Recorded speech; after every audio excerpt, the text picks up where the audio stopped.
মরণ ফাঁদের আবর্তে গাজা না যুদ্ধ না শান্তি। লেবাননের দক্ষিণাঞ্চলে ইসরায়েলে বিমান হামলা, নিহত 4। যুক্তরাষ্ট্র ইসরায়েলের মধ্যচন্দ্রিমা কাল শেষ, দাবি মার্কিন বিশ্লেষকের। আরএসএফকে চীনা অস্ত্র দিয়ে করেছেন নৃশংস শক্তিশালী, আরব আমিরাতের হাতে সুদানের মানুষের রক্ত।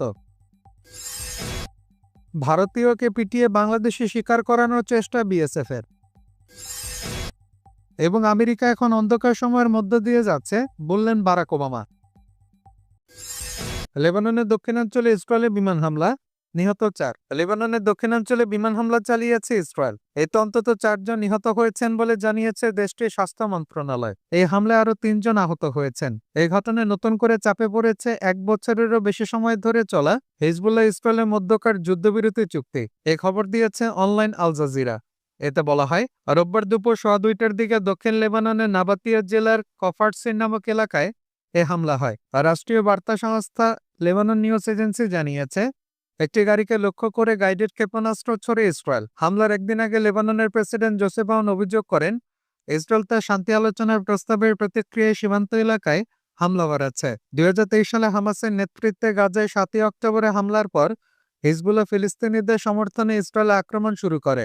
এরপর 1 বছরেরও বেশি সময় যুদ্ধ চলার পর 2024 সালের নভেম্বরে উভয় পক্ষ একটি যুদ্ধবিরতিতে সম্মত হয়। তবে যুদ্ধবিরতি সত্ত্বেও ইসরায়েল দক্ষিণ লেবাননে 5টি এলাকায় সেনা মোতায়েন রেখেছে এবং প্রায় প্রতিদিনই বিমান হামলা চালাচ্ছে।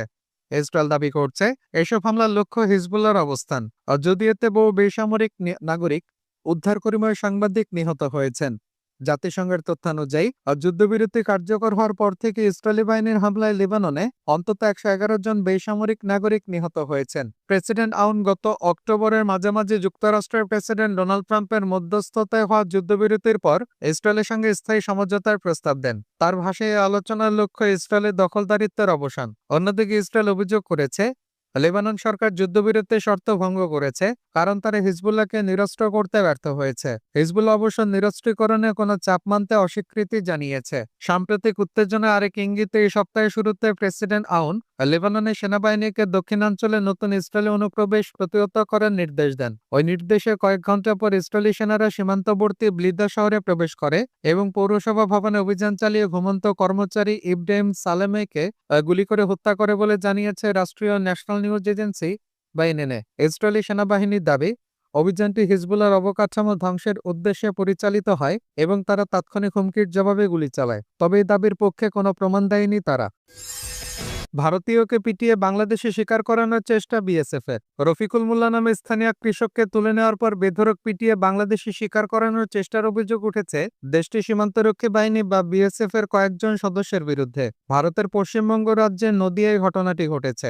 এমনিতেই পশ্চিমবঙ্গে ভোটার তালিকা সংশোধন ঘিরে ভয়ভীতি বিরাজ করছে নাগরিকদের মধ্যে। এর মধ্যে বিএসএফ এর এমন আচরণ তীব্র উত্তেজনার সৃষ্টি করেছে সীমান্ত এলাকায়। ইতোমধ্যে ঘটনায় মামলাও দায়ের হয়েছে স্থানীয় চাপড়া থানায়। রোববার 2রা নভেম্বর এক প্রতিবেদনে এই তথ্য জানিয়েছে আনন্দবাজার পত্রিকা। স্থানীয় সূত্রে জানা গিয়েছে, ঘটনার দিন শনিবার 1 নভেম্বর সকালে হাটখোলা গ্রামে একটি চায়ের দোকানে বসে আড্ডা দিচ্ছিলেন রফিকুল। ওই এলাকাতেই তার বাড়ি, পেশা কৃষিকাজ। ভুক্তভোগী ব্যক্তি হলেন, চায়ের দোকানে বসেছিলাম, হঠাৎ সেখানে কয়েকজন বিএসএফ সদস্য এসে হাজির হন। আমাকে জোর করে তুলে নিয়ে যান। একটি জায়গায় অনেকক্ষণ ধরে বসিয়ে রাখা হয় আমাকে। ডিএসপি শিল্পী পাল বলেন, বিএসএফ এর কোম্পানি কমান্ডার এবং এক কর্মীর বিরুদ্ধে মারধরের লিখিত অভিযোগ পেয়েছি। কোম্পানি কমান্ডারের সঙ্গে যোগাযোগ করার চেষ্টা হয়েছিল, কিন্তু তিনি এখন আসামে আছেন। আমাদের তদন্ত চলছে।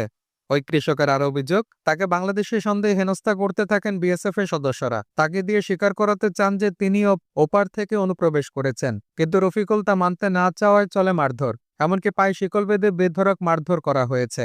রফিকুল মোল্লা নামে আহত ওই কৃষক বর্তমানে হাসপাতালে চিকিৎসাধীন। ইতিমধ্যে ঘটনায় থানায় একটি অভিযোগ দায়ের করা হয়েছে। তবে অভিযোগ নিয়ে বিএসএফ এর পক্ষ থেকে কোনো প্রতিক্রিয়া পাওয়া যায়নি এখনো।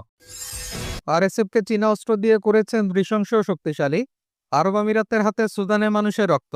আফ্রিকার দেশে সুদানে প্যারামিলিটারি আরএসএফ এর হাতে ভয়াবহ গণহত্যার শিকার হয়েছেন দারফুর অঞ্চলের বাসিন্দারা। এর মধ্যে সব নৃশংসতা ছাড়িয়ে গেছে এল ফাশা শহরে। গত রোববার শহরটি দখল করার মাত্র কয়েক ঘন্টার মধ্যে প্রায় 2000 মানুষকে হত্যা করে আরএসএফ। ভয়াবহ গণহত্যা সংগঠিত হওয়ার পেছনে মধ্যপ্রাচ্যের ধনী দেশ সংযুক্ত আরব আমিরাতের সংশ্লিষ্টতার প্রমাণ পাওয়া যাচ্ছে।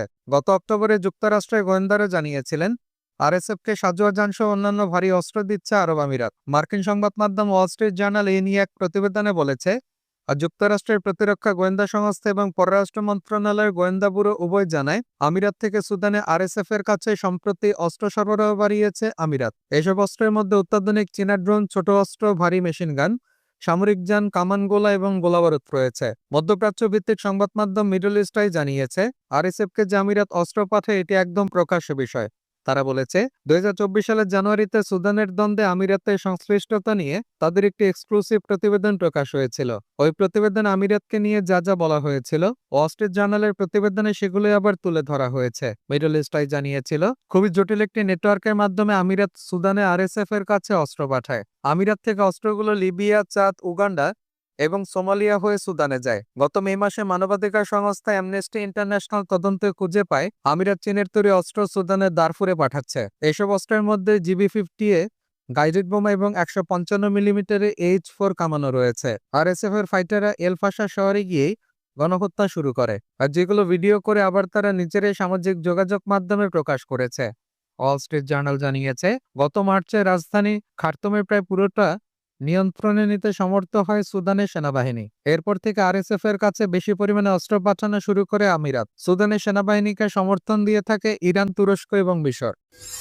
যুক্তরাষ্ট্র ইসরায়েলের মধুচন্দ্রিমা কাল শেষ, দাবি মার্কিন বিশ্লেষকের। আর যুক্তরাষ্ট্র ইসরায়েলের মধ্যে মধু সম্পর্ক শেষ বলে দাবি করেছেন মার্কিন রাজনৈতিক বিশ্লেষক বেন লরবার। রোববার 2 অক্টোবর কাতার ভিত্তিক গণমাধ্যম আল জাজিরার এক প্রতিবেদনে এই তথ্য জানানো হয়েছে। প্রতিবেদনে বলা হয়েছে, ম্যাসাচুসেটসের সেন্টার ফর পলিটিক্যাল রিসার্চ অ্যাসোসিয়েটসের সিনিয়র ফেলো, মার্কিনের রাজনৈতিক বিশ্লেষক স্থানীয় গণমাধ্যম যা হাইলে একটি নিবন্ধ লিখেছেন। সেখানে তিনি ইসরায়েল ও জায়নিজমের সমর্থক ডানপন্থীদের মাঝে বিরাট পরিবর্তনের কথা উল্লেখ করেছেন। তিনি দৃষ্টি আকর্ষণ করেছেন যে যুক্তরাষ্ট্র এখন আর জায়নিজমের প্রতি মানুষের বিদ্বেষ কোনো গোপন বিষয় নয়, বরং তা দিবালোকের ন্যায় স্পষ্ট হয়ে গেছে। প্রবন্ধে বিশ্লেষক দাবি করেছেন, মার্কিন প্রেসিডেন্ট ডোনাল্ড ট্রাম্পকে সমর্থনকারী জনপ্রিয় আন্দোলন মাগার মধ্যে এখন জায়নিজমের বিরোধিতা তুমুলভাবে স্পষ্ট। গত সপ্তাহে এটি প্রকাশ্যে এসে পড়ে। তিনি আরও বলেন, ফক্স নিউজের রক্ষণশীল ভাষ্যকর ও সম্প্রচারক টাকার কার্লসন তার সান্ধ্যকালীন টাকার কার্লসন আল লাইলা শিরোনামের একটি টকশোতে কঠোর জাতীয়তাবাদী শ্বেতাঙ্গ নিক ফুয়েন্তেস আমন্ত্রণ জানান। সেখানে তিনি ইসরায়েল ও ইহুদিবাদী বিভিন্ন সংগঠন নিয়ে কথা বলেন। তখন থেকে জায়নিজম বিদ্বেষের বিষয়টি সামনে আসে। লরবার বলেন, এই টকশোর পর থেকে রক্ষণশীল মহলে ব্যাপকভাবে আলোচিত হচ্ছে যে মেগার মতো আন্দোলনে ফুয়েন্তেসের মতো ব্যক্তিত্বদের রাখা ঠিক কিনা। তবে এই বিতর্কটি তীব্র হয়ে উঠেছে যখন কার্লসনের পক্ষে ডানপন্থী হেরিটেজ ফাউন্ডেশনের সভাপতি কেভিন রবার্টস কথা বলেন। তিনি ফুয়েন্তেসকে বহিষ্কার না করে তার সাথে বিতর্কের আহ্বান জানান। একই সাথে তিনি বলেন, যত ঝড়ঝাপটায় আসুক না কেন, ইসরায়েলের প্রতি যে কোনো সমর্থন দেওয়ার আগে রক্ষণশীলদেরকে অবশ্যই প্রথমত খ্রিস্টানবাদের জন্য, এরপর যুক্তরাষ্ট্রের জন্য চিন্তা করা উচিত। অনেকেই রবার্টসের এই কথা ইহুদি বিরোধী সুর লক্ষ্য করেছেন। রবার্ট মনে করেন, বিশ্বব্যাপী জায়নিজম লবি বর্তমানে খ্রিস্টীয় মতবাদের জন্য হুমকি হয়ে দাঁড়িয়েছে। হেরিটেজ ফাউন্ডেশনের সভাপতির এই বক্তব্যকে অনেকে ইসরায়েল ইস্যুতে ডানপন্থীদের স্পষ্ট অবস্থান বদল দেবে বলে আখ্যায়িত করেছেন। কারণ হেরিটেজ ফাউন্ডেশন গঠিত হয়েছিল ট্রাম্পের শাসনামলে ফিলিস্তিনি তৎপরতাকে মূলোৎপাটনের জন্য। এই সভাপতির এমন ইহুদি বিরোধী বক্তব্যকে তাই ছোট করে দেখার সুযোগ নেই।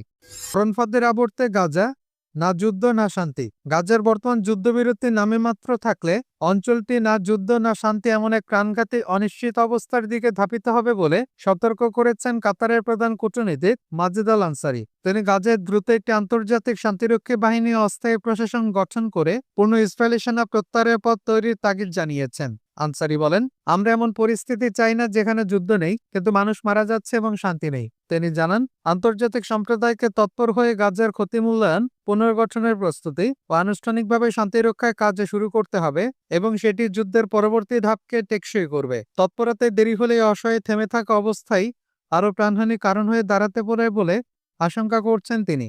আনসারি বলেন, কাতার ও আঞ্চলিক দেশগুলো চাইছে এই বাহিনী জাতিসংঘ সমর্থিত হোক। কাতার ভিত্তিক সংবাদ মাধ্যম আল জাজিরা জানিয়েছে, আর যুদ্ধবিরতির মধ্যে টানা 4 দিন ধরে গাজায় হামলা চালাচ্ছে ইসরায়েল। শনিবার রাতে ইসরায়েলি হামলায় কমপক্ষে 3 ফিলিস্তিনি নিহত হয়েছেন। হামাসের অভিযোগ, মৃতবন্দীদের দেয়াবশেষ ফেরত দেওয়াকে ইস্যু করে যুদ্ধবিরতি পুরোপুরি ভেস্তে দিতে যাচ্ছে নেতানিয়াহু প্রশাসন। গতকাল মৃত 3 জনের দেয়াবশেষ পাঠানো হলেও ইসরায়েল বলছে দেয়াবশেষগুলো তাদের কোনো বন্দীদের নয়। তবে রেড ক্রস জানিয়েছে, হামাস পর্যবেক্ষণে মৃত জিম্মিদের দেহাবশেষ ফেরত দিচ্ছে। এরই মধ্যে 30 ফিলিস্তিনি বন্দির মরদেহ গাজায় হস্তান্তর করেছে ইসরায়েল। মরদেহগুলো বেশিরভাগই নির্যাতনের চিহ্ন স্পষ্ট। এই ঘটনার পর সামাজিক যোগাযোগ মাধ্যমে এক বন্দীকে নির্যাতনের ভিডিও ফাঁস হলে পদত্যাগ করেছেন ইসরায়েলের শীর্ষ আইন কর্মকর্তা বেহারাপ মিয়ারা। মানবাধিকার সংগঠনগুলো বলছে, এইসব ঘটনা ইসরায়েলি কারাগারে ফিলিস্তিনি বন্দীদের উপর পদ্ধতিগত নির্যাতনের প্রমাণ দিচ্ছে।